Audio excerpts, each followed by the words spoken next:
안녕하십니까. 착한 코다리 사장 박준석입니다.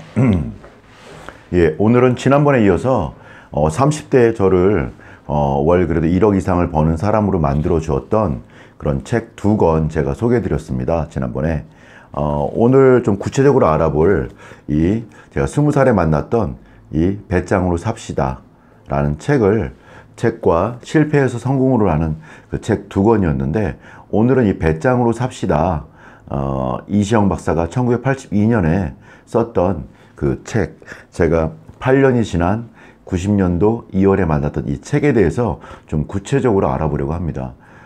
사실은 어떻게 보면 이분이 정신과, 신경정신과 이렇게 그쪽 계통의 전문가이셔서 약간 정신과적인 어떤 그런 것들도 있겠다 싶은데, 근데 그것들이 전혀 별개의 어떤 그런 어려운 이야기가 아니라 우리나라 사람들의 대부분이 문제를 겪고 있는 것에 대해서 아주 상세하게 좀 다뤄주셨어요. 저도 우리나라 사람이잖아요. 그러다 보니까 우리나라 사람들 중에 내가 속해 있어서 내 안에 있는 어떤 문제점들, 정신적인, 그리고 어떤 또 하나는 다른 사람들의 마음을 또 들여다봄으로 해서 제가 인생을 살면서 이 책을 좀 잘 알면 너무 좋겠다라는 마음으로 이 책을 제가 그 20살 2월에 대학 들어가기 전에 잡았었죠. 그래서 이 책을 읽었는데 이 책이 너무 좋은 책인 겁니다. 이 책에 나와 있는 것들 중에는 굉장히 어렵게 쓴 내용들이 별로 없습니다. 정말 초등학교 1학년도 읽을 수 있는 자수성가 청년 자청이라는 그런 방송을 제가 봤는데, 그분께서 나이는 굉장히 젊지만 30대 초반인데 굉장히 독서에 대해서 어떻게 하는지 단계별로 나와 있더라고. 그거에 잣대를 놓고 보면 이거는 아주 초급 단계의 모든 초등학생도 읽을 수 있는 그런 쉬운 말로 우리나라 사람들의 정신적인 부분을 잘 분석하고 또 이렇게 해석해 놓고 그 대안을 제시했더라고요. 그래서 제가 오늘 이 책을 좀 구체적으로 하나씩 좀 읽어드리면서 또 제 생각도 간단히 좀 말씀드리고 그런 시간을 갖겠습니다. 우선 이 책의 제목이 배짱으로 살자는 얘기지 않습니까? 개미와 배짱에 나오는 그런 나쁜 배짱이 말고요. 내 안에 좀 베스트, 이 배에 힘 두둑히 가지고 내 뜻대로 내가 원하는 것 열심히 해서 이루고 또 성취하고 성취한 거 가지고 좀 잘 남 눈치 보고 누릴지도 알고 이런 그런 배짱 두둑함을 얘기합니다. 개미와 배짱이 절대 아닙니다. 자, 그러면 한번 읽으면서 하나씩 좀 알아보겠습니다. 제가 기억에 남고 했던 밑줄 치고 제가 인생의 어떤 핵심으로 삼았던 그런 것들을 한번 보겠습니다.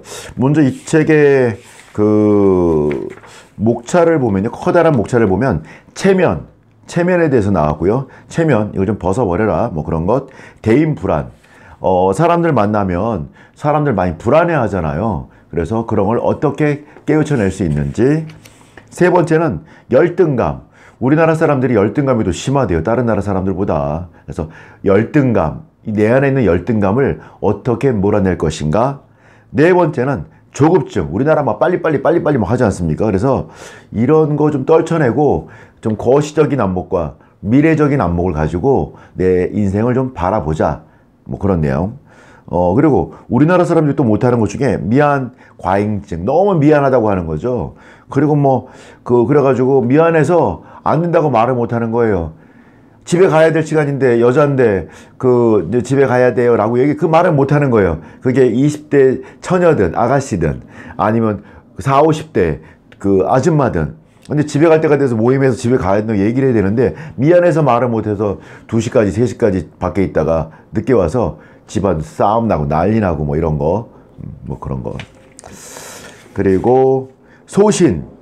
좀 소신 있게 어떤 걸 생각하고 판단하고 행동해야 되는데, 소신을 잘 못 가지시는 거야, 소신을. 그냥 남이 하는 대로, 남 생각하는 대로, 신문에 써 있는 대로, 그대로 믿고 따르고 하는 그런 자신만의 소신을 좀 가지자, 그런 것.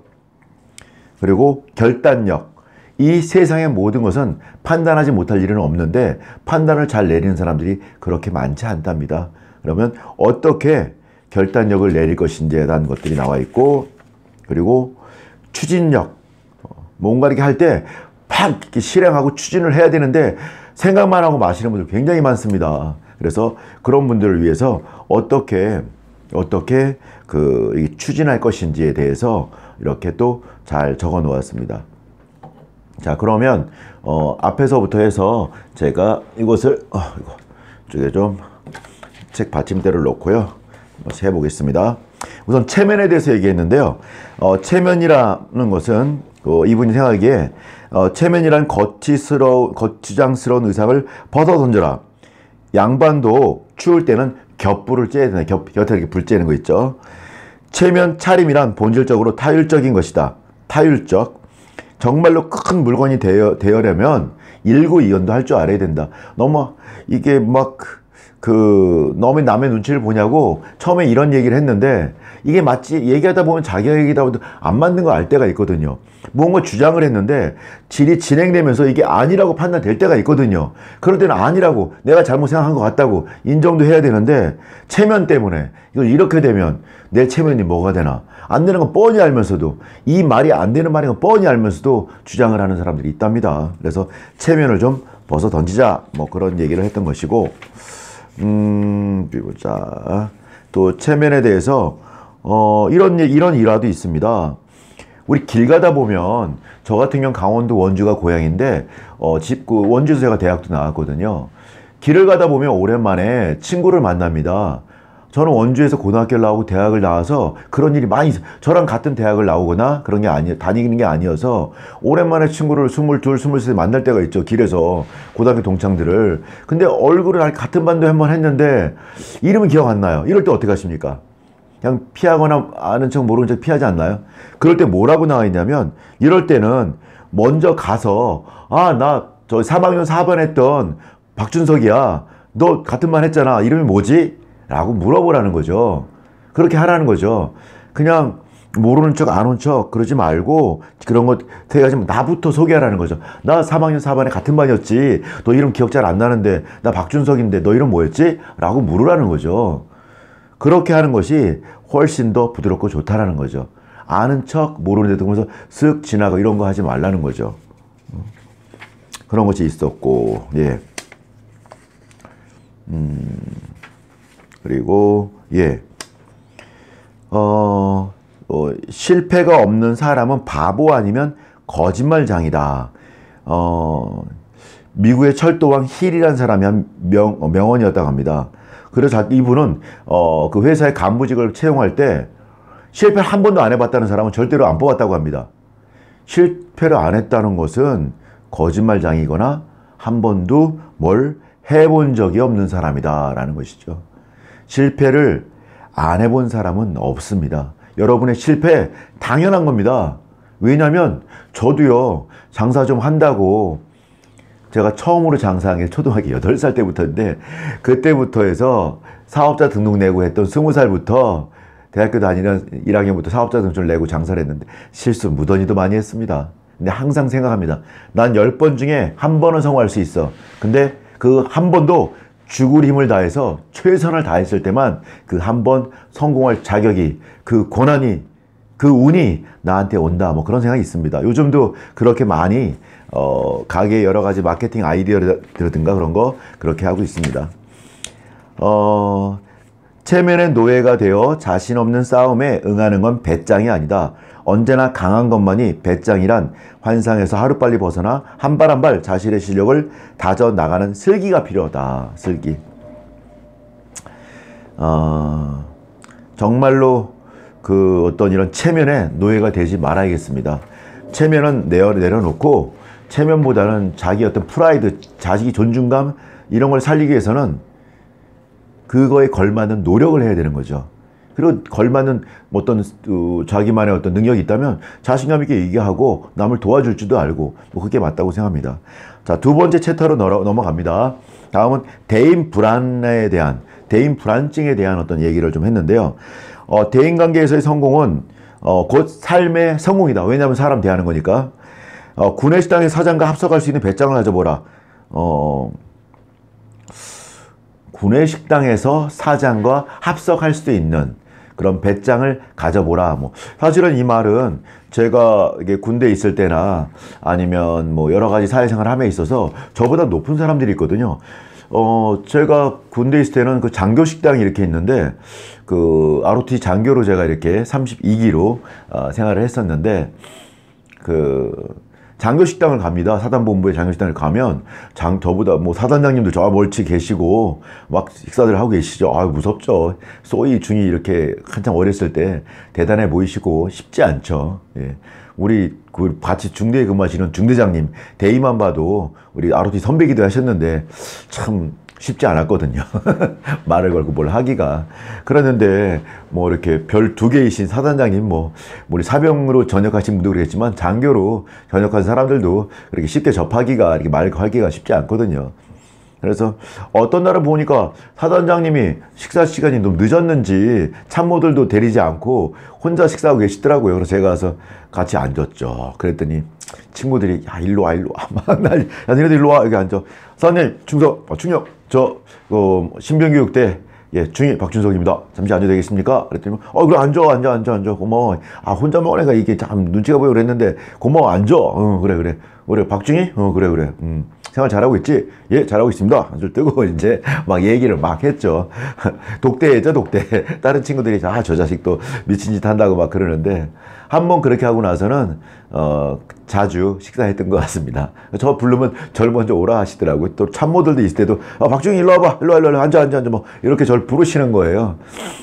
예, 하여튼 재밌었습니다. 근데 정말로 위로 올라갈수록 사람들이 사업도 그렇고 어떤 분야에서 그렇고 더 여유 있고 넉넉해지고 포용적이어지는 것 같아요. 저한테 그래서 많이 덕담도 많이 해주시고, 제가 이제 제대하고 사회 나갈 거라 했더니 참 아깝네. 계속 있으면 내가 좀 키워줄 텐데 막 이렇게 말씀도 하시고 했는데 그렇습니다. 하여튼 앞으로 회사원이든 그 누구시든 간에 어떤 자리에 어떻게 가시든 좀 그 누구라도 가서 식사 한번 같이 해도 되겠습니까? 이렇게 얘기해 주면 정말로 큰 사람들일수록 여러분을 좋아하십니다.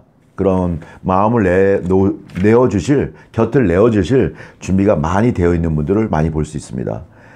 모든 사람의 비위를 맞추려다 보면 어중이밖에 될 게 없다. 모범적인 사람은 스스로 존중할 줄 알아야 한다. 예, 자기 존중감을 가져야 된다는 거죠. 그게 타인을 또 존중할 수 있는 기초가 됩니다. 자기 존중감이 없는 사람은 다른 사람도 존중할지 모르더라고요. 네.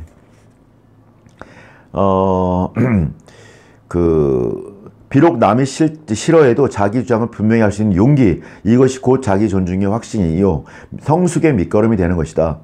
모든 사람의 비위를 맞추고 만인의 애인에 되려는 그 에너지를 단 몇 사람의 진실한 나와의 관계, 진실한 사람을 사귀는 데 써라. 예.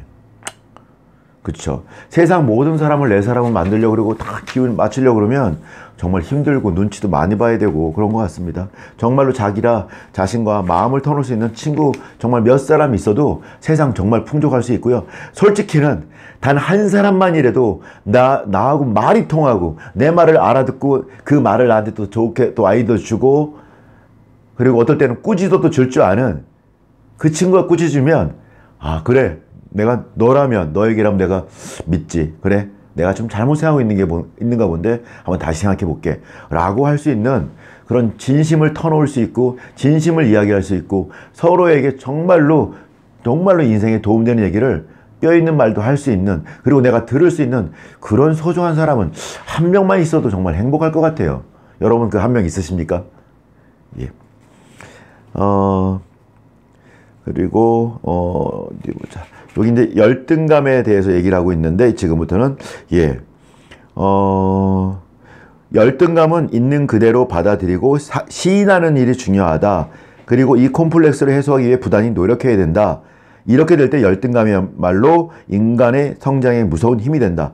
열등감을 인정하지 않는 것이 좀 문제라는 거죠. 열등감. 근데 우리나라 한국 사람들의 심리 중에 열등감이 있는데요. 열등감을 또 여기서는 어떻게 얘기했냐면, 이렇게 얘기를 해놨나. 예.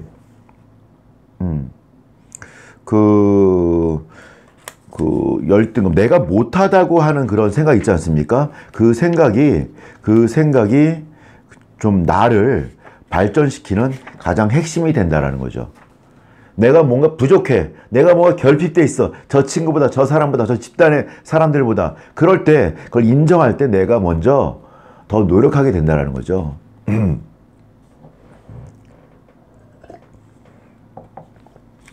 우리가 또 간단한 이야기도 나와 있는데 뭐 이런 얘기도 있습니다. 술값은 돈 많은 친구가 보통은 내야 한다. 항상 그런 건 아니고요. 내는 척하고 우물쭈물 거릴 필요도 없다. 잔재주 부릴 필요도 없다. 당당히 걸어 나가라. 네, 저희 가게 운영하다 보면 서로 낸다고 막 싸우시는 분들 많거든요. 하여튼 저는 좀 나쁜 사람이서 그런지 돈 있을 땐 제가 내고요. 돈 없을 때는 친구 보고 나 돈이 없다. 네가 좀 내라. 부탁한다. 뭐 이렇게 얘기를 합니다. 그러면 알았어. 진짜 없나 보네. 뭐 이러더라고요. 오늘 진짜 없다. 다음에 내가 살게. 이렇게 얘기도 합니다. 여러분 돈 없을 때 있는 척 하지 마시고 돈 많은 친구한테 내라고 하십시오. 그래도 기쁘게 살 겁니다. 그리고 고맙다라고 얘기하고, 예. 네, 이렇게 해서 다음 4장 조급증으로 넘어갑니다. 좀 조급증. 어떻게 이 조급한 마음을 이길 수 있는지. 상대가 성을 내면 불쌍히 여겨라. 항복이라 단정하면 틀림없다.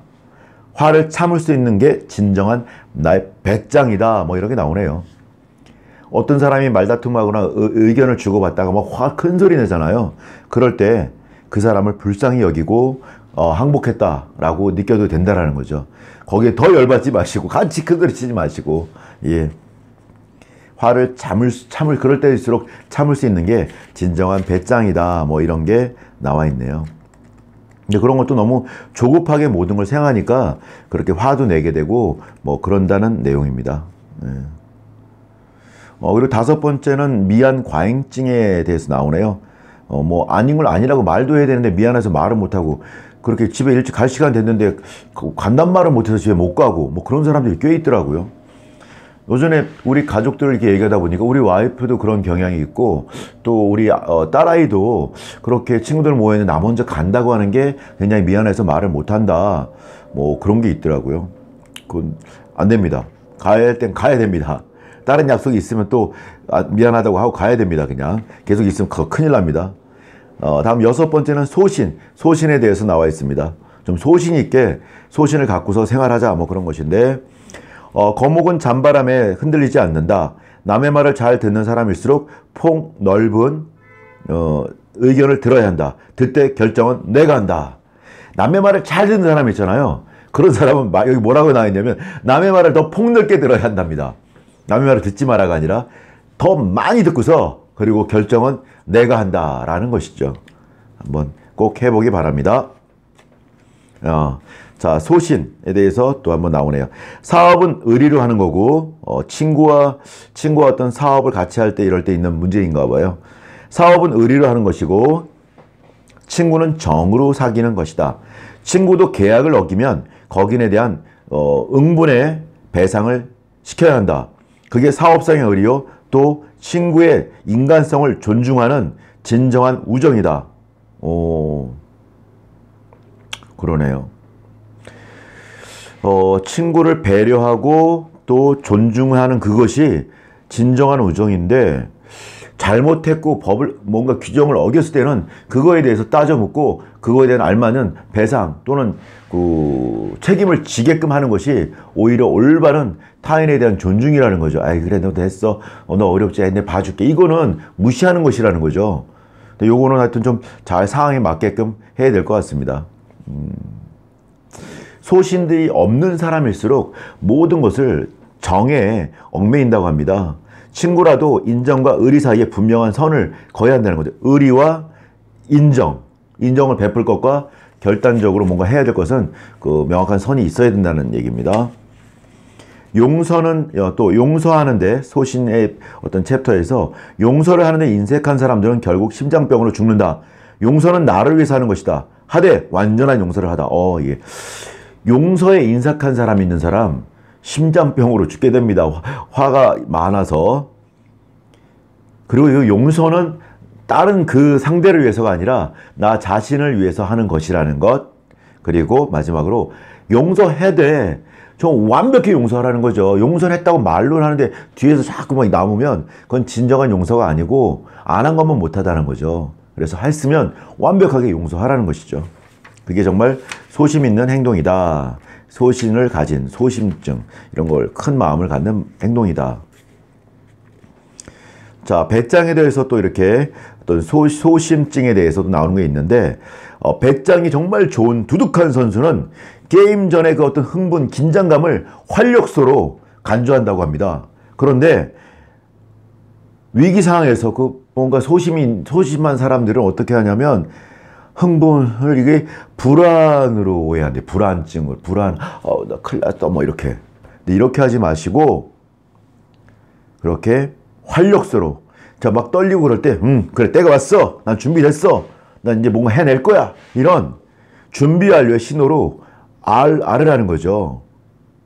그 시작 전의 흥분과 그 집중과 긴장을 긍정적인 활력소로 활용하라는 그런 얘기입니다. 이게 정말 배짱이다. 그게 배짱 좋은 거다. 뭐 이렇게 얘기를 하네요. 떨리면 떨어라. 그리고 털어놓으라. 순진하고 솔직한 이 점이 당신의 매력이요 참 장점일 수 있다. 뭐 여러 사람 앞에서 우리 이야기하거나 마이크 잡거나 뭐 떨리지 않습니까? 이럴 때 본인을 더 프리하고 편안하게 해주는 방법의 첫 번째, 말하라는 거죠. 여러분, 이렇게 대단하신 여러분 앞에 서서 제 소개를 하려 하니 마음이 많이 떨립니다. 라고 이렇게 얘기하라는 거죠. 그러면 떨림이 좀 가라앉기도 하고 사람들도 봄에 있어서 조금은 눈높이를 낮추고 이렇게 아유 저 사람도 사람이니까 떨리겠지 하고서 더 편안하게 잘 흡수해 준다는 거죠. 나의 이야기를. 그래서 떨리면 떨어라. 그리고 털어놓으라. 저 많이 떨립니다. 이렇게 어여쁘신 분들 앞에서 이렇게 말씀을 하려니 가슴이 콩닥콩닥 많이 뜁니다. 이렇게 뭐 얘기를 하라는 거죠. 네. 그것이 소심한 마음을 잠재울 수 있다. 그리고 사람들 앞에서 이야기할 때는 큰 소리로 당당히 말하는 버릇을 들여라. 한마디를 해도 큰 소리로 또박또박 분명히 말하라. 뭐 이런 게 있네요. 이게 말하는 습관 자체가 사람을 굉장히 소심한 마음을 잠재우고 그 반대되는 열정적인 배짱 있는 그런 목소리와 태도를 만든다고 합니다. 예. 네. 넘어가고. 여러분, 에디슨이 몇 개의 발명품을 만든지 아십니까? 에디슨은 1300가지를 만들었다고 합니다. 전구 하나 만드는데 10,000번 실패했다고 하지 않습니까? 그건 진짜 많이 한 것 같기도 한데 1300가지를 만들기 위해서는 얼마나 많은 실수를 했을까라는 생각이 들더라고요. 평생을 연구하시고 뭔가 만들었는데, 여러분 제너럴 일렉트릭이라는 회사 아시죠? 그 회사의 창업주가 누구냐면 바로 이 에디슨입니다. 에디슨이 제너럴 일렉트릭이라고 하는 GE라는, 지금도 존재하고 있죠. 잭 웰치가 또 회장을 하기도 했던 GE, 그 회사의 창업주가 바로 에디슨입니다. 에디슨 같이 뛰어난 사람도 그렇게 뭐 하나 만드는데 그렇게 많이 실패했다고 합니다. 실패. 근데 실패는 실패일 뿐이죠. 성공을 위한 반드시 거쳐야 되는 그 길인 거죠. 피해갈 수 없는 그 길. 그게 바로 실패입니다. 제 방송을 보고 있는 사장님들께서도 어떤 일을 하시든, 그게 식당이든 옷가게든 그 무엇이든지 그 실패 안 하면 그게 좀 이상한 겁니다. 그건 뭔가 잘못된 겁니다. 그거. 예. 마지막으로 추진력에 대해서 나옵니다. 사람들이 뭔가 이렇게 하려고 할 때 뭐 할까 말까 하거나 뭐 하기로 마음 먹고도 막 잘 못하는 경우가 많거든요. 사람은 새로운 환경에 처하면 거기에 맞는 새로운 면이 개발된다. 일단 저질러 놓고 보라. 문제는 만들지 않으면 해답도 나올 수 없다. 이 말이 좋네. 문제를 만들지 않으면 해답도 나올 수 없답니다. 문제를 만들어 해답이 있겠죠.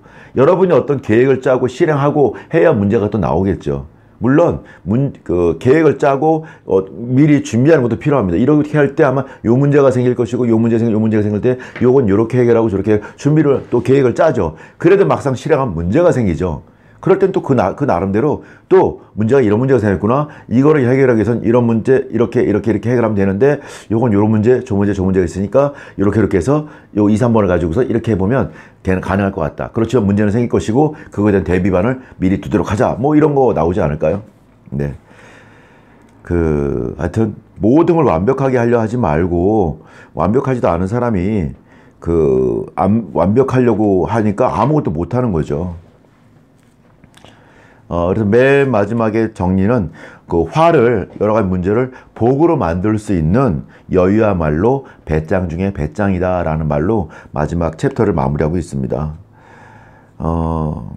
하여튼 제가 20살에 이 책을 읽을 때 참 약간은 내성적이고 또 학교도 좋은 학교를 들어가지 않아서 좀 그런 게 있었습니다.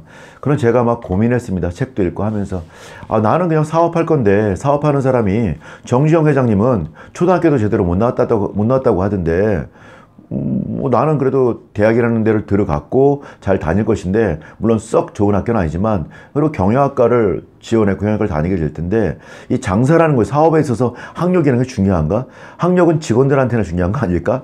직원들은 취업하려면 대학교 졸업장 보고 하는데 난 사장이니까 이거 필요 없지 않나? 난 평생 사장할 건데 뭐 그런 생각을 했었습니다.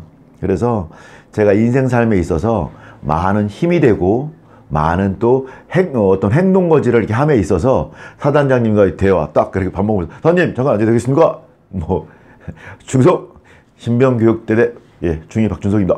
잠깐 다리 앉아도 되겠습니까? 뭐 더덕거리면서 더덕 떨리면서 그랬죠. 그랬더니 앉아 나도 혼자 오냐 그랬는데 고마워 앉아 박중희야? 박승희? 앉아 뭐 이렇게 얘기하더라고요.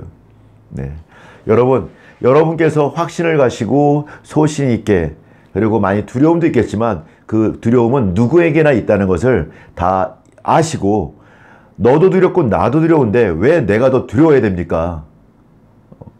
그죠?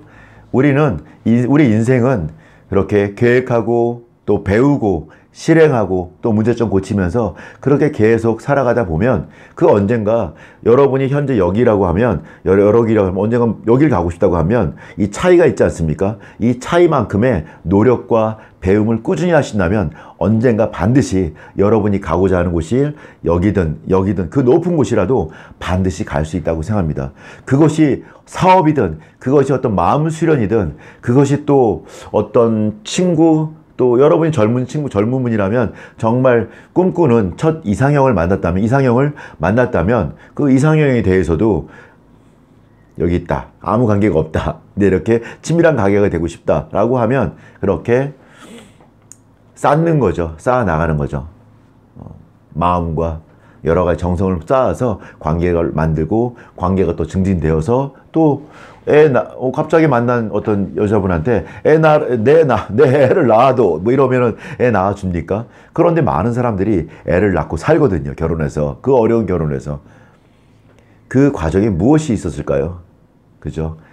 참음과 또 노력과 돈과 시간과 또 내 마음의 씀과 여러 가지를 통해서 어떤 예쁜 아가씨가 여러분과 결혼을 해주고 또 아기를 낳아주고 아기를 또 낳아주고 그렇게 살고 지금은 뗄래야 뗄 수 없는 관계로 사시는 분들도 많이 계시죠. 그런 분들 근데 그게 쉬운 일이 아니지 않습니까? 근데 특히나 혹시 이 방송 보시는 사람들 중에 식당을 하시거나 꿈꾸시는 사람이 계시다면 우리는 누구에게 애를 낳아달라고 하는 것도 아니고 우리가 맛있게 만든 그 식사를 그분들께 대접하는 겁니다. 단돈 7,000원, 8,000원, 10,000원 받고요. 그 정도를 우린 요구하는 겁니다. 내 상품을 그 정도에 사달라고 요청하는 겁니다. 내 애를 낳아도도 아니고요. 아마 저는 세상에 결혼을 하시거나 또는 뭐 결혼을 안 하셨더라도 또 요즘 이혼하신 분들 많아요. 이혼을 하셨더라도 그 모든 것들이 정말 쉽지 않은 것들입니다. 그래서 그 하나하나 모든 것들 그 인생에 이렇게 여러 가지를 많이 겪어오신 분들일수록 군대 생활이든 여자분들은 어떤 또 자녀를 키우는 것이든 그 어려운 것을 이미 다 해오신 분들이십니다. 그렇기 때문에 식당 운영 그것과 비교하면 우리 인생과 비교한다면 그렇게 힘들기만 한 건 아니라고 생각합니다. 물론 쉽지만도 않지만 그렇게 배움과 열정과 노력과 그런 그걸 통해서 분명히 더 나아지리라고 생각합니다. 좀 요번 영상이 좀 길었던 것 같습니다. 하여튼 제 인생을 바꿔주었던 20살에 이 책을 만나 제 인생이 정말 180도 바뀌었습니다. 여러분 인생도 그렇게 되길 바라고, 어떤 책에도 잠깐 읽은 기억이 나는데요. 이렇게 60대가 넘으신 분들한테 물었는데, 본인이 몇 살이고 싶냐, 지금? 몇 살인 것처럼 느끼냐? 라고 물었을 때, 자기가 20살이라고 느낀다, 난 생각한다 라는 분과, 나는 지금 그대로 65세야 라고 느끼는 그분의 마음가짐과 뇌의 활성 정도가, 그리고 몸의 정도가 다르답니다. 생각하는 것만으로도. 나는 지금, 저 같은 경우 올해 지금 71년생이니까 지금 49입니다. 근데 제가 마음속으로 나는 20대야. 난 지금도 사업 처음 시작했던 20살이 난 20살이라 생각해. 그 열정과 마음만큼은. 몸도 건강하도록 더 노력할 거야.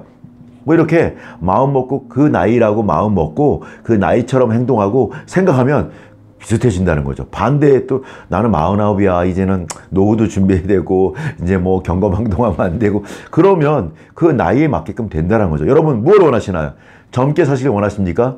열정적이길 원하십니까? 더 건강하기를 원하십니까? 그렇다면 그것을 꿈꾸시고 그거라고 믿으십시오. 그러면 뇌가 착각을 일으킨대요.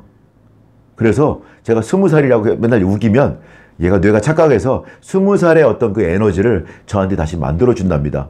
너무 놀라운 글이었는데, 그것도 글도 사실은 어느 분의 생각이겠죠. 그렇지만 저 믿어보려고 합니다. 네, 다음에 그 책도 한번 제가 리뷰 한번 해드리겠습니다. 여러분, 좋은 하루 되시고요. 오늘 하루도 정말 여러분 인생의 최고의 하루가 되시길 바랍니다. 이상으로 책 리뷰 2권 중에 1권 배짱으로 삽시다 마치겠습니다. 감사합니다.